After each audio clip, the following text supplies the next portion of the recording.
Mike Luke, coming to you from a remote in California, but that doesn't mean that we aren't going to be talking Arizona athletics. Let's get started here on Locked On Wildcats. You are Locked On Wildcats, your daily podcast on the Arizona Wildcats, part of the Locked On Podcast Network, your team every day.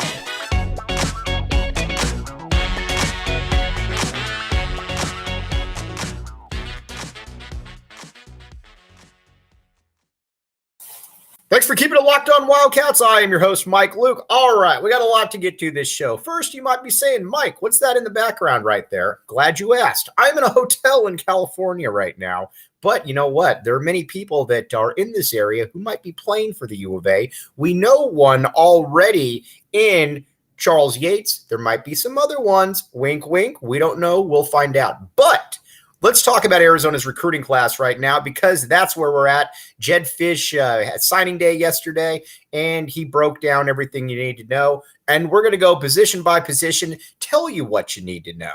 And first, let's start in the QB room. Now, essentially on the roster, there's two good quarterbacks right now. We all know that.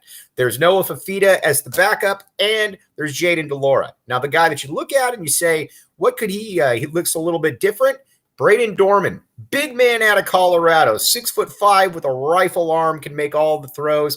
Looks drastically different than de Laura and Fifita, but you can tell by Jedd Fisch's talk about him that he thinks that this guy is going to be a big-time player. And if you think that I know anything, then I am going to confirm what Jedd Fisch has said. I think that he's going to be a big-time player. Don't know when he's going to hit the field, but when he hits the field, he's going to be a problem. Jedd Fisch has been all over him. He's very, very good. Rightfully so. He has the Mike Luke signature of approval for what that's worth. All right, now, looking at the running backs then. We all know that Arizona's got three really good running backs, and Michael Wiley. Then you got Jonah Coleman, DJ Williams, and my favorite, Speedy Luke, who you know we call Fam on this show. Now, again, Rayshawn Luke, not related to Mike Luke, but at the end of the day, very fast, very good. Now, Brandon Johnson coming in out of Palmdale, California, kind of an undersized scat back type. But as we've talked about many, many times over the years, Jedd Fisch likes fast players. Jedd Fisch likes guys that can make plays in space, and that is exactly what Brandon Johnson can do. You can tell just by watching Jedd Fisch speak that he has big plans for the youngster out of Palmdale. Running back position looks very, very good. Now, how many times in the past have you watched an Arizona game and said, man, we don't have any receivers? Well, you didn't say that this past year because you could easily make the case that Arizona had the best receiving core in the country. I kid you not. It's just the way it is. You look at it. Dorian Singer, who is now at USC, we didn't want him anyways. I'm just kidding with you. But you had Dorian Singer, leading player, and then on top of that, you also had a guy in Jacob Cowing, who is the best wide receiver on the team. And then five-star T-Mac out of California was a freshman All-American, big-time player. We all know what we saw right there. Then waiting in the wings, it becomes interesting. You got Kevin Green, kid out of California, was an ex-USC commit, and very, very good player. He's really showed in practice, and I would imagine that he's going to have a nice little impact this year. Then after that, A.J. Jones, monster, 6'6" kid out of California, ex-UCLA commit. He's going to be another guy that you're going to need that's going to probably get a lot of looks with the football. Then after that, you got a couple other wild cards. Gary Bryant Jr., ex-USC player, coming here, could easily be a swap for Dorian Singer. Now, again, nothing official, nothing we know right now, but could easily be a swap right there. Then on top of that, you got Mario Wilson, kid out of California, was a Utah commit. I don't care what his ranking is. If he was a Utah commit, I like him. If he's good enough for Kyle Whittingham, he's good enough for me. Good enough for everybody else out there. The wide receiver unit is absolutely loaded. Then on the offensive line, was talking with my good friend Stoney Pelletier, one of the best coaches in all of Southern Arizona. You might know him from his work at Sal Point, obviously the best school in the city when it comes to producing football players. But I was telling him, I said, Got this guy, Jonas Savaiinaea, as a freshman, who's an absolute monster and looks like he should be at Alabama, and he 100% played that out. When you've got a kind of bench press that Savaiinaea did when he showed up here as a 17 or an 18-year-old, you know that you're dealing with a different type of animal, and that's exactly what Jonas Savaiinaea is, a different type of animal. And so you got him, and then you got Wendell Moe, kid out of Long Beach Poly, freshman that started at guard, big time. The interior of the line is absolutely fantastic. Lots to like right there. Then you got at the tackle position, it becomes a little interesting because you've already got Jordan Morgan, obviously Adam Arana, who basically eschewed the NFL for a year so that he could come back, rehabilitate his knee, get better. And then you lose Peyton Fears on the other side of the line. But I think you're hoping that a guy like a Polito coming in, ex-Alabama commit, could maybe be the elixir on that other side. Now, again, I don't know that's going to be the case, but there's certainly a lot to like there about what he can do. Jedd Fisch did a great job with his offense last year. I think you're going to only see it improve even more. Now, going to the defensive side of the ball, kind of some rough performances last year. I don't think that I'm really breaking any news, but there are some things to like. The thing that Jedd Fisch has done that I think is incredibly impressive is he's been able to get guys under the radar players who don't exactly fit that 5-star billing, and he's coached them up. We've talked about it before. Tai Tagovailoa, Jonathan Kangaika at the defensive tackle positions, both under the radar, high 2, low 3-star kids out of California, stepped right in and started this past year. Deuce Davis, another one, led the state in sacks his senior year 2 years ago at Chandler High School, and he's about 6'4", 210, but came in and he became Arizona's best pass rusher, or at least best young pass rusher by the end of the season. And that's what Fisch has been able to do, especially with in-state kids. They've been able to find some diamonds in the rough, and they've been able to really coach them up. And I think that's what you're looking for. Now, who could be those guys? In this class, it's going to be fascinating because you've got a bunch of different options right there. You've got a guy in, right there, Sterling Lane, ex-4-star guy. Maybe you put him at that pass rusher position. But then, Big Bill Norton, best name ever, Big Bill Norton out of Georgia. Now, some people will say, "Oh, well, Mike, he didn't play at Georgia, or he didn't play a ton at Georgia." I don't care. Arizona's not Georgia. Doesn't matter to me. Big Bill Norton right there can push the pile, 6'5", 330. Don't need him to be a pass rusher. Just need him to be solid, need him to be consistent. And you can tell the Jedd Fisch is very excited on what Big Bill Norton could bring. And then the linebacker spot, this is really where Fisch knocked the ball out of the park. We already know about Jacob Manu, freshman All-American this past year. Out of all the Servite kids, they brought in Noah Fafita, Kean Burnett, and T-Mac. This was a kid that was the most lightly recruited out of all of them, and you could make the case that he turned out to be the best, at least as a freshman, all over the field. By the end of the year, he was generally tackling, getting 12, 13 tackles per game, getting into the backfield. He's obviously back. He's going to be a linchpin. You bring in Justin Flo, 5-star kid 2 years ago, transfer from Oregon. You also bring in a Leviticus Sua, 4-star kid out of Mater Dei. And that linebacking unit all of a sudden looks pretty enticing, looks pretty good. I sign off on that as well for whatever it's worth. And then obviously in the defensive backfield, you've got some really interesting guys. Now, again, you lose Christian Roland Wallace, which there's no way around it. He's a loss.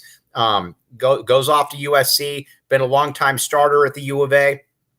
He does everything pretty much the right way, pretty much everything that you want to be able to do. But you've also got some other guys. You got Ephesians Prysock, ex-UCLA a commit, 4-star kid last year, 6'2", 6'3", and Takario Davis, who I would imagine are going to be the starters. Then you got another guy in Traden Stukes, walk-on originally out of Phoenix, a little bit undersized, but pretty heady, has a nose for the football. He's probably going to be your nickel. And so you're young there, but you're still good. And then at the safety spot, you got Isaiah Taylor, Jason Taylor's son. The coaching staff absolutely loves him with good reason because, well, quite frankly, he's good. And then after that, you got some other guys. You got a Genesis Smith, kid out of Chandler, who I know the coaching staff is very, very high on. bigger safety, as we've talked about. Jedd Fisch likes to get these bigger players in there, about 6'1", 6'2", nose for the ball. Wouldn't surprise me if he ends up starting at some point. Jedd Fisch has essentially talked about how he thinks that he's going to be a big-time player. And then after that, you got some other guys. You got a DJ Warnell. You've got guys like that, Gunnar Maldonado, and that's kind of where you're going to try to figure that one out. Now, we're going to talk about what that really means here in just a second. But first, FanDuel. All right, now, FanDuel Sportsbook. Make every moment more. FanDuel.com/lockedon. Here's the deal. You can put down $5 on a game as a new customer, and you can get up to $150 in free plays. You might say to yourself, Mike, that's too good to be true. It sounds too good to be true, but I'm telling you it's not too good to be true because it's actually happened. I know many people that have struck it very well off using FanDuel. Again, check it out, FanDuel.com/lockedon. Check it out. Again, you got football, you got basketball. Heck, I don't even like baseball, but you know what? In the past, when I've wanted to make something interesting, I bet on baseball as well. And again, you got a gambling problem, call 1-800-NEXT-STEP. They will get you all taken care of. You know the drill. All right, we'll be right back with you. We're going to talk about special teams here in just a second. Thanks for keeping it locked on Wildcats. I'm your host, Mike Luke. All right, special teams time. Let's talk about FAM, Rayshon Speedy Luke. You all remember him out of Bosco. He was the MVP of the All-American Bowl, the Under Armour All-American Bowl last year. Played for Snoop Dogg in his league, and really, really good. Now, again, many people will say, Mike Luke, are you related to Rayshon Speedy Luke? No, we're not. We have similar physical dimensions, but he is much faster than me. He's much more explosive than me. So we are not related. But I do think that he's going to take this next step this year. I think he's going to be a big-time player for the Cats. I think that he's got the ability. He's just got to bulk up because, again, when you're about 5'8", 160, it's just hard to really be able to take the rigors right there of college athletics. But I think that he's going to be able to do everything that Arizona needs him to do to become that guy. Again, I've always looked at him and thought that he could be a DeAnthony Thomas type, somebody like that, yes, you're not going to really be able to carry the ball in a manner in which, you're accustomed to, but you're just different athletically. I think Jedd Fisch has talked about that he wants to get him in that 170 range. You get him in that 170 range, all of a sudden, I think it becomes very interesting then for fans, for people watching the University of Arizona football team. So again, Rayshon Speedy Luke right there. Big time possibilities right there. Big time get. Now, some of the other guys that are returning kicks, I don't really know, but you got to get more explosive. Last year, you had Anthony Simpson returning kicks. He doesn't do anything for you. No team was worried about kicking to him. I love Jacob Cowing's fantastic. He's an NFL receiver. We know that, but I also don't want to see him get hurt because he doesn't come off the field. I don't really want him returning kicks, and then at the kicker position, I think that we're in a pretty good spot right there. I'm going to break that down in just a second. We'll be right back with you. Thanks for keeping it locked on Wildcats. I'm your host, Mike Luke. All right, now think in the past here. We're going to wrap up with special teams here, and then we're going to be talking next episode. We'll be talking about obviously some Arizona basketball. But think back to it to a certain extent where you had guys who just could not even make extra points. Remember Alex Zendejas? This is the guy that was famous for kicking the ball into the butt of his center more likely than actually making an extra point. You don't want that. That's not good. So when you got Tyler Loop out there, I don't care if he can't kick it from 60. He's automatic from 45 in. That's what you want to see. And then after that, Ostendorp, one of the best kickers in the Pac-12. So again, I feel pretty good about where the special teams is. And quite frankly, if I were going on to FanDuel, I would look at that over-under of Arizona of 6 wins, and I would say, you know what, I'm going over. I'm guaranteeing you we're going bowling this year, fam. We're going to have a good time here.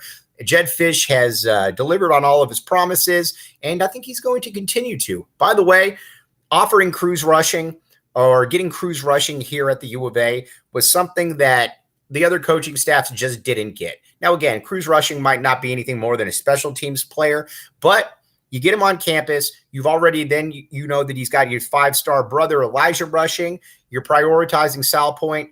That's the kind of stuff that Jedd Fisch gets, the guys like Sumlin, guys like Rich Rod did it. All right. A little bit shorter of a pod today. Be back with you tomorrow in full force. But as always, thanks for keeping it locked on.